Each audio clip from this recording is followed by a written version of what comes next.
This is a clay pot. Inside it, chicken feathers, packed down hard over a bed of glowing coals. In 189 BC, this pot drove a Roman legion out of a tunnel the Romans had dug themselves.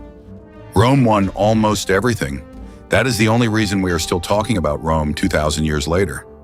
But on the days Rome lost, it lost to things nobody would put in a war story. A pot, a camel, a forest, a road. 6 days that sound completely made up. All 6 of them really happened. 189 BC. A Roman army sits down outside Ambracia, a Greek city built onto a rock in the mountains of western Greece. The walls hold. The rams break themselves on the stone. After weeks of this, the Romans give up on going over the wall and start going under it. They build a covered walkway 200 feet long straight up to the wall, hide the mouth of the shaft behind woven screens, and dig in shifts day and night. Every night the spoil comes out in baskets, and every night it goes on the same heap. For days, nobody inside the city notices a thing. Then a man on the wall looks down and sees a mound of fresh earth growing in a place where no earth should be. They cannot see the tunnel, so they take bronze vessels, press them flat against the ground, and listen for the shiver of picks under their feet. Where the humming is loudest, they cut straight down through the rock toward the sound. The 2 tunnels meet. Men fight in a space too narrow to swing a sword, and neither side can force the other back. So the Greeks stop fighting and start engineering. A clay jar cut to fit the tunnel exactly, a hole bored through the base, an iron funnel driven into the hole, fine feathers packed over live coals, an iron lid punched full of holes hammered flat onto the top, and a blacksmith's bellows fitted to the funnel. Burning feathers make a smoke that is uniquely, violently choking. It went down that tunnel like water down a pipe. The legion came out of its own tunnel coughing. Ambracia held. The second thing that beat Rome had 4 legs and carried no weapons at all. 53 BC. Marcus Crassus, the richest man in Rome, marches 7 legions into the Mesopotamian desert to conquer Parthia. He is 60.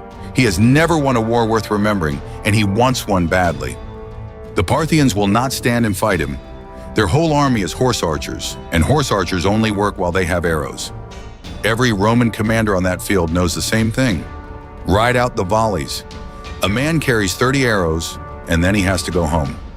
The volleys do not stop. Behind the horsemen out on the plain, the Parthian general has parked a train of 1,000 camels, and every camel is loaded with arrows. It is the first field resupply in recorded history, and Rome walked into it without knowing it existed. When the Romans finally charged to break the ring, the armored lancers are waiting behind it. 20,000 Romans died at Carrhae. 10,000 were taken and marched east and never came back. Rome lost 7 legions in an afternoon because nobody thought to ask what the camels were carrying. The third one is a forest, and the forest was sabotaged. 216 BC, northern Italy. A Roman army under Lucius Postumius is marching home through a wood the Romans call Silva Litana. 25,000 men, a road just wide enough for a cart, trees on both sides the whole way through. The Boiarum, the Gauls who lived there, got to the wood days ahead of them. They went along both sides of the track and cut the trunks nearly through at the base. Then they propped each one so it would stand until it was pushed. The column walks in. The Gauls wait until the whole army is inside the wood. Then they push the trees at the far end of the line. Every falling tree knocks into the next one. The forest comes down on the column along its entire length at once. Whatever is still moving under the branches, the boii finish at the edges. Of 25,000 men, about 10 came out of that wood. The Romans never marched that road again. The fourth thing that beat a Roman army was a road with 2 ends.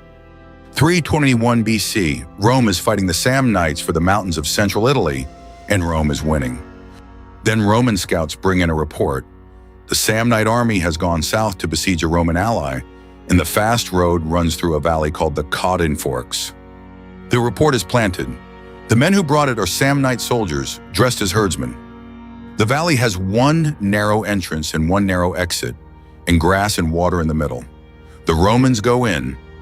They reach the far end and find the exit blocked. Felled trees, boulders, a wall of stone across the gap. They turn around and march back.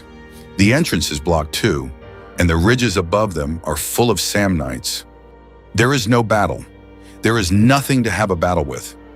2 Roman consuls and 40,000 men sit in a field for days and run out of food. The terms were designed to humiliate. Every man hands over his weapons and his armor, strips to a single undergarment, and walks out under a yoke of spears.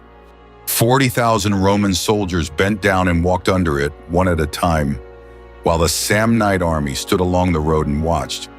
Rome lost no battle at the Caudine Forks. Rome walked into a field and could not walk out. The 5th one is the oldest chemical weapon anybody has ever dug up. 256 AD, Dura-Europos, a Roman garrison town on a cliff over the Euphrates on the edge of the empire. A Sassanid Persian army arrives and does not bother with the gates. It goes for the walls from underneath. The Persians dig a mine under a tower, prop the roof with timber, and plan to burn the props so the tower drops into the hole. The Romans inside hear it and dig a countermine straight at them.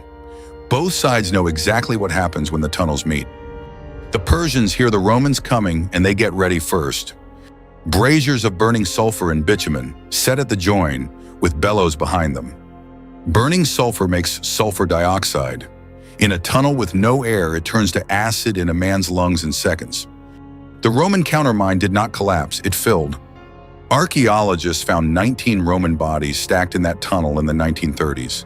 Exactly where they fell, still in their mail. Dura-Europos fell anyway and was never rebuilt. The sand covered it, which is the only reason we can still read what happened in it. The last one is the one Rome never got over. 9 AD Germany, east of the Rhine. 3 legions under Publius Quinctilius Varus are marching to winter quarters. Varus is not being careless. Germany is a province now.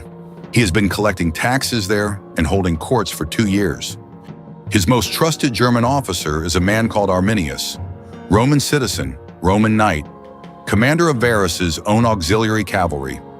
Arminius tells Varus there is a small rebellion nearby and offers to guide the column to it through the woods.